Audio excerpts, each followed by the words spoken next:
Let's get some analysis now on the story that we've just touched on. And this, of course, is the postponement of the Eastern Cape ANC's provincial conference. And we speak now to Dr Ntsikelelo Breakfast, a lecturer in politics at Nelson Mandela Metropolitan University. Dr. Breakfast, thank you so much for your time. I'm sure you listened to the conversation I just had with Gift Ngondi from the ANC as we were talking about this postponement.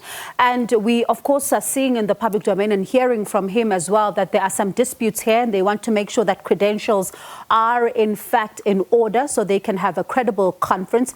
But could there be more to what we are seeing on this issue of credentials than meets the eye? No, of course, Bongi, I think there's more to this than meets the eye. You can't write a test and mark it yourself. You cannot be a judge in your own case unless you want to behave like God. So what I'm saying is that you can't have a PTT that is also going to stand in the same upcoming conference. I think that compromises the integrity of the upcoming conference. No wonder some of the branches of the ANC have walked out of the ANC and instituted a legal action because they feel let down by some of the processes of the ANC. This upcoming conference of the ANC is very important in the bigger scheme of things with regard to the upcoming of the national conference of the ANC. No wonder even the president himself, he came down here in our own backyard in person because even himself has got a geo-strategic interest. So I think it's going to... Yeah. Pardon me, Dr. Breakfast, I'm going to come to that in just a moment, but I want to touch on something that you've just spoken about now, the credibility of the conference and them being the judge and jury in this case. I mean, for me then, if I'm listening to what you're saying, is that if things are not resolved to the satisfaction of the delegates who will be participating here, we may find ourselves in the situation we found ourselves in 2017, where a festival of chairs literally emerged. Of course, because if people feel frustrated, then they're going to burst out. I think at the same time, the dominant faction, they want the outcome of the conference to favor them. And there is a lot of maneuverability behind closed doors. So some of the people who are outside that dominant faction, they feel hard done by the way they've been treated. Because let's face it, most of the conferences of the ANC, they are won through the office of the secretary. So in this case, we're talking about the coordinator.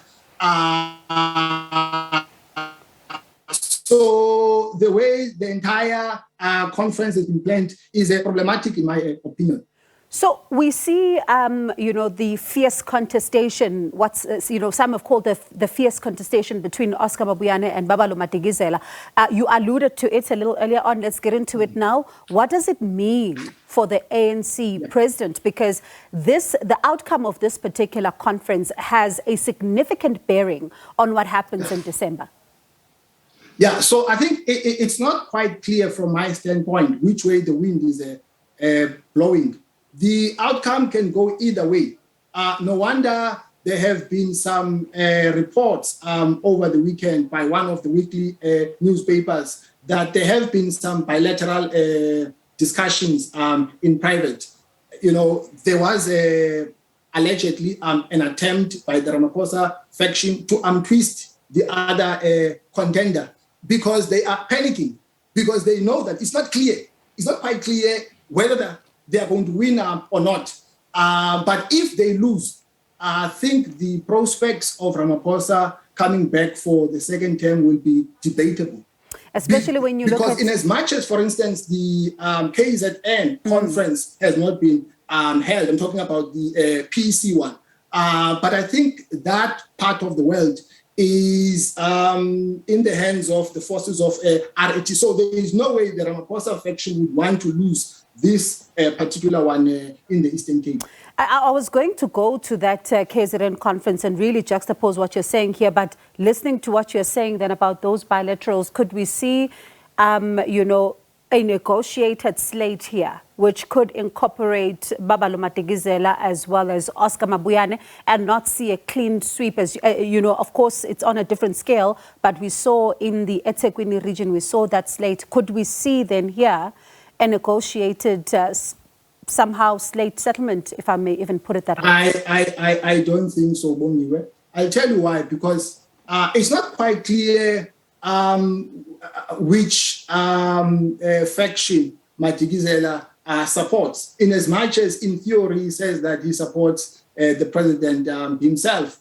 But I think there are trust issues. No wonder the Ramaphosa faction, they see him as someone who's posing a threat to Mabuyane, and also they don't trust him, because if he wins, he can take a step back and draw up an OKP and say that no, he doesn't support the Ramaphosa faction anymore. No wonder they prefer Oscar Mabuyane to be the one that is going to be the contender for the chairmanship post.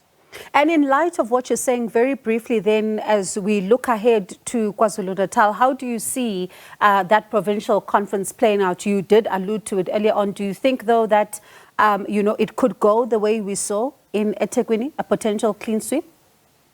No, I think the Ramaphosa faction has lost that one. I think the forces of RT have a strong political footprint there. So come hell or high water, the Ramaphosa faction will have to win this one if Ramaphosa wants to stand a chance of coming back for a second term. And Dr. Breakfast, I mean, one of the things that we also are seeing with these conferences is that there seems to be a struggle with the step-aside resolution, which we now understand from some of the, the members themselves, that the branches are going to tackle in the December conference because they're not happy with it. Others are saying a person, according to the Constitution, is innocent until proven guilty. So why step aside then? And they want now that particular resolution to be challenged. How do you see this play out in December? I think what is source for the bulls is source for the gander. What you apply to the left-hand side in the same way must also apply to the right-hand side. The step-aside principle in theory is all well and good, but in practice, its application has been inspired by factionalism. For instance, what had happened in Mpumalanga should never have happened, whereby a person who's charged of murder is allowed to be elected, and then the very same principle is used to hold back Umama Ugumente. So the step-aside principle has created different understandings and interpretations, and I think it will be challenged in the upcoming National Conference of the ANC. Interesting insights there. Always a pleasure to speak to you. Thank you so much for that, Dr. Breakfast. Appreciate it. That was Dr. Ntsikelelo Breakfast, a lecturer in politics at Nelson Mandela Metropolitan University.